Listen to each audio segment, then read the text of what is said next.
Lumpy virus को लेकर उत्तराखंड के पशुपालन मंत्री सौरभ बहुगुणा की अध्यक्षता में पशुपालन विभाग की समीक्षा बैठक आयोजित हुई, जिसमें सौरभ बहुगुणा ने सभी अधिकारियों से पशुओं को लंपी वायरस से बचाए रखने के लिए तैयारियों का जायजा लिया। पशुपालन विभाग के निदेशक डॉक्टर नीरज सिंघल ने बताया कि मंत्री जी की तरफ से निर्देश दिए गए हैं कि अगले 10 दिनों तक हम हर जनपद में लंपी अवेयरनेस कैंप करेंगे।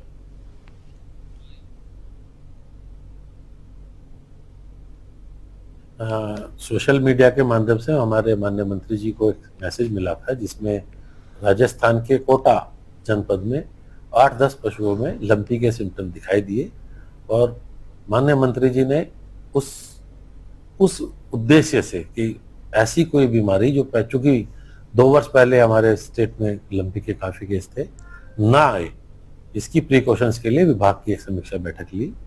और बैठक में हमें निर्देश जो प्राप्त हुए हैं वो है कि अगले 10 दिन तक हम हर जनपद में लंपी अवेयरनेस कैंप करेंगे, जो कि प्रत्येक जनपद में रोज आना चल रहे हैं। और हमारा अभी एफएमडी वैक्सीनेशन का कार्यक्रम चल रहा है, जिसमें हमारी डेली टीमें फील्ड में जाके एफएमडी का टीका लगा रही हैं। और जो लंपी से हमारे पशु छूट गए थे, जब हमने फरवरी से अप्रैल तक लंपी का ड्राइव चलाया था, उनको भी अब टीकाकरण। देहरादून जिले में करीब 2021 करोड़ रुपए की प्रस्तावित सौंग बांध पेयजल परियोजना दून के भविष्य की पेयजल आपूर्ति के लिहाज से अति महत्वपूर्ण परियोजना है। सचिव सिंचाई आर राजेश कुमार ने बताया कि मामले में मुख्य सचिव की अध्यक्षता में बैठक हो चुकी है। साथ ही विस्थापितों के लिए दूसरे विभागों से जमीन के लिए दरख्वास्त भी की गई है। जितने भी परिवारों को शिफ्ट किया जाना है, उनकी उम्मीदों के अनुसार जो है महत्व दिया जा रहा है। बताया जा रहा है कि आरएनआर पॉलिसी के अनुरूप जो सबसे अच्छा होगा वह विस्थापित परिवारों के लिए किया जाएगा। जिन 30 से 35 परिवारों को शिफ्ट किया जाना है, उनको साइट पर विजिट भी कराया गया है, जबकि अन्य कार्रवाई शासन स्तर पर अभी गतिमान है।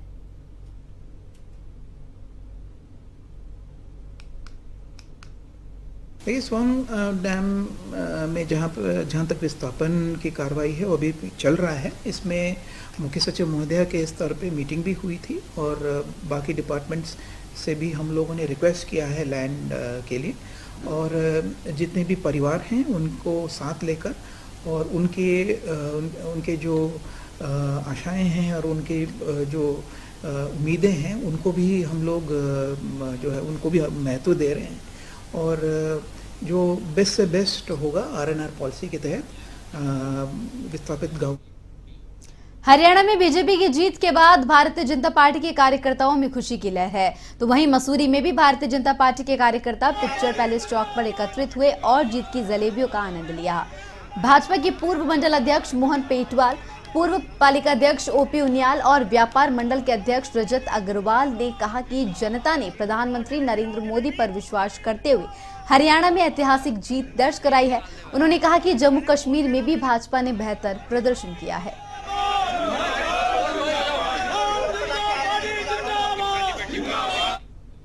तो खबर चंपावत से बता रहे हैं, जहां चंपावत जिले के लोहाघाट ब्लॉक के पंचेश्वर में एशिया का सबसे बड़ा लगभग 325 मीटर ऊंचा डैम प्रस्तावित है। डैम निर्माण में भारत और नेपाल की पहाड़ियों में टनल बनाने के कार्य भी कुछ हद तक पूरे किए जा चुके हैं, लेकिन नेपाल सरकार के विरोध के चलते फिलहाल 3 सालों से डैम निर्माण का कार्य रुका हुआ है। अगर भविष्य में डैम निर्माण होता है तो हजारों लोग विस्थापित होंगे और लाखों पेड़ काटे जाएंगे। क्षेत्रवासियों का कहना है कि वैसे किसी भी कीमत पर अपनी भूमि नहीं छोड़ेंगे। लोगों ने डैम को एटम बम की संज्ञा दी है। लोगों का कहना है कि भविष्य में यदि चीन या पाकिस्तान से युद्ध होता है तो दुश्मन देश इस डैम पर अटैक कर सकते हैं, जिससे लाखों लोगों की जान जाने का खतरा है।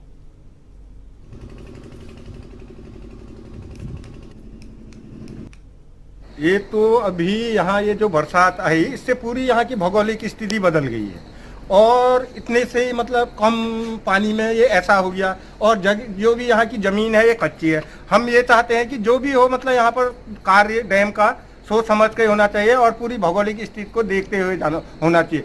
यहाँ जो पंचेश्वर डैम बनने जा रहा है, जो कि एक इंडिया और नेपाल के बॉर्डर पर ये डैम प्रस्तावित है, लगभग 19वीं सदी से ये डैम का कार्य चल रहा है। अभी कोरोना काल से ये बंद हुआ है। तो यहाँ पर एशिया का सबसे बड़ा डैम जो बनने जा रहा है, इसकी हाइट लगभग 325। खबर देहरादून से है, जहां जिला अधिकारी समीर बंसल ने बड़ी कार्रवाई को अंजाम दिया है। जिलाधिकारी ने विदेशी शराब की दुकान को 15 दिनों के लिए निलंबित कर दिया है। वहीं दुकान के मालिक को शाम तक स्टे ऑर्डर मिल जाता है, पर कांग्रेस नेत्री सुनीता प्रकाश के नेतृत्व में महिलाओं ने विरोध प्रदर्शन किया, जिसके चलते स्टे ऑर्डर के बाद भी दुकान के ताले खुलने नहीं दिए गए।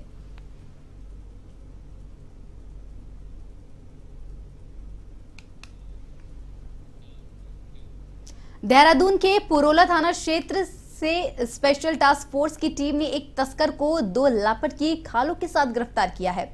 एसटीएफ एसपी चंद्रमोहन सिंह ने जानकारी देते हुए बताया कि एसटीएफ को WCCB दिल्ली से सूचना प्राप्त हुई थी। मिली जानकारी के अनुसार पुरोला उत्तरकाशी क्षेत्र में वन्यजीव जंतुओं के अंगों और खाल की अवैध तस्करी हो रही है, जिसके बाद एसटीएफ ने कार्रवाई करते हुए तस्कर को गिरफ्तार किया है, जिसके कब्जे से 2 लापट की खाल को जब्त किया गया है।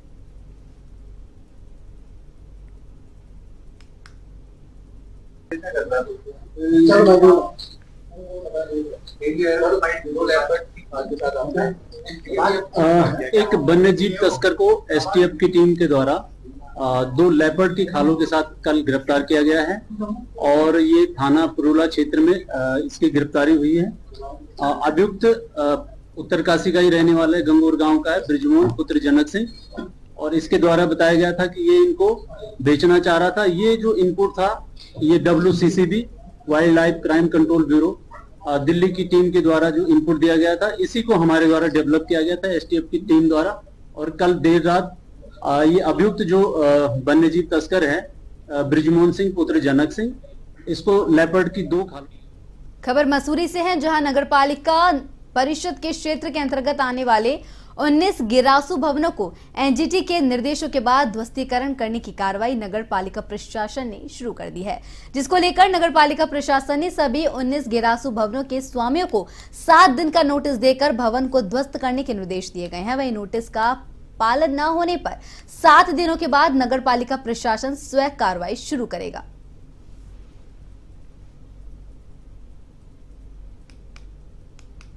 ने एक सोमोटो लिया था और वो केस माननीय एनजीटी में चल रहा है, जिसमें ये हुआ था कि मसूरी भू धसाव जब 2022 में हुआ था, तो उसमें ये हुआ था कि जो गिरासू बिल्डिंग है जिनसे कोई जनहानि हो सकती है उनको हटाया जाए।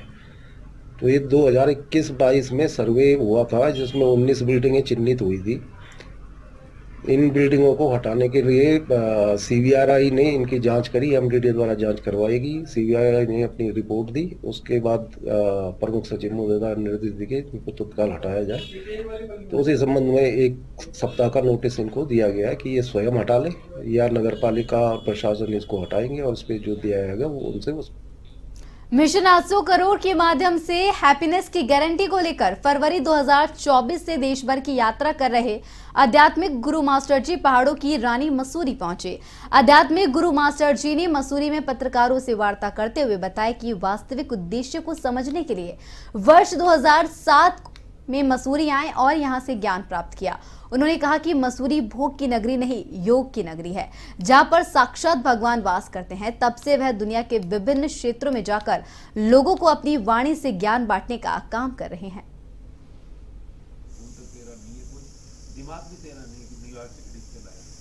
जन्म माँ की गर्भ से आए, नाभि से कटते मरा हुआ शरीर था, ज्योत वो आत्मा चेतना गई। ज्ञान प्राप्त हुआ। ज्ञान क्या है, ये जन्म क्या है, ये जिंदगी क्या है, आए क्यों है, मृत्यु क्या है, आगे जाना क्या है, ये ज्ञान। तो जिंदगी का पूरा जो रहस्य है वो खुल गया। यहीं मंसूरी की इन वादियों में आए थे आज से 16 साल पहले, और इन्हीं वादियों में जो सा है, जो मैं लेके आया था, मैं राजेश कुमार, मैं बिजनेसमैन, मेरा ऑफिस है, मेरा घर है, मेरा बेटा लंदन पढ़ता है, वो जो मैं लेके आए थे वो मैं इन वादियों ने जो सा है अपने में सोख ली। और जो वो मैं बाहर आई तो अंदर से वो रियल जो वास्तविक राजेश, वो जिसको ज्योति में कहते हैं, जो आत्मा वो चेतना कहते हैं, वो हरिद्वार में विकास प्राधिकरण क्षेत्र की प्रगति के लिए कार्यरत है। वहीं शंकराचार्य चौक फ्लाईओवर के नीचे बने स्पोर्ट्स जोन को भी विकास प्राधिकरण ने खिलाड़ियों को सौंप दिया है और साथ ही भला स्टेडियम का निर्माण जारी है। वहीं केंद्रीय सड़क और परिवहन मंत्री नितिन गडकरी ने HRD की योजनाओं को सराहा था। सीएम पुष्कर सिंह धामी की विकास योजनाओं को अमली जामा पहनाने में रुड़की विकास प्राधिकरण के उपाध्यक्ष अंशुल सिंह लगातार जुटे हुए हैं और साथ ही एचआरडी शहर को संवारने में जुटा हुआ है।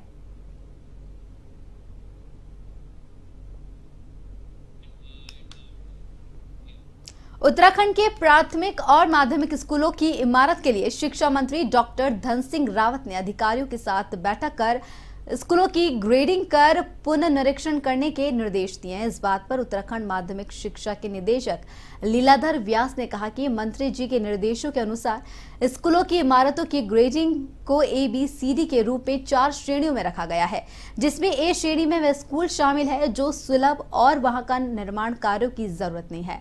साथ ही उन्होंने कहा कि B और C श्रेणी में वह स्कूल शामिल है जिन्हें मरम्मत की आवश्यकता है और D श्रेणी में जिन स्कूलों में ध्वस्तीकरण की आवश्यकता है वहां पर नए निर्माण प्रस्तावित कर दिए गए हैं।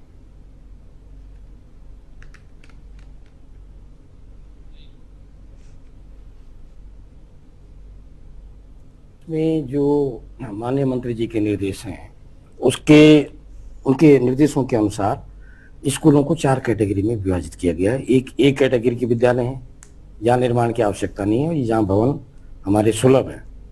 एक B कैटेगरी के विद्यालय हैं जहाँ लघु मरम्मत की आवश्यकता है और एक C कैटेगरी के विद्यालय हैं जहाँ दीर्घ मरम्मत की आवश्यकता है।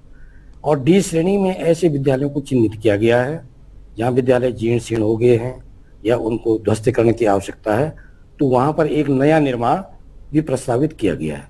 तो जो निर्देश दिए गए हैं, काफ़ी विद्यालयों की DPR बन चुकी है, निर्माण कार्य कुछ विद्यालयों के स्वीकृत भी हो गए हैं।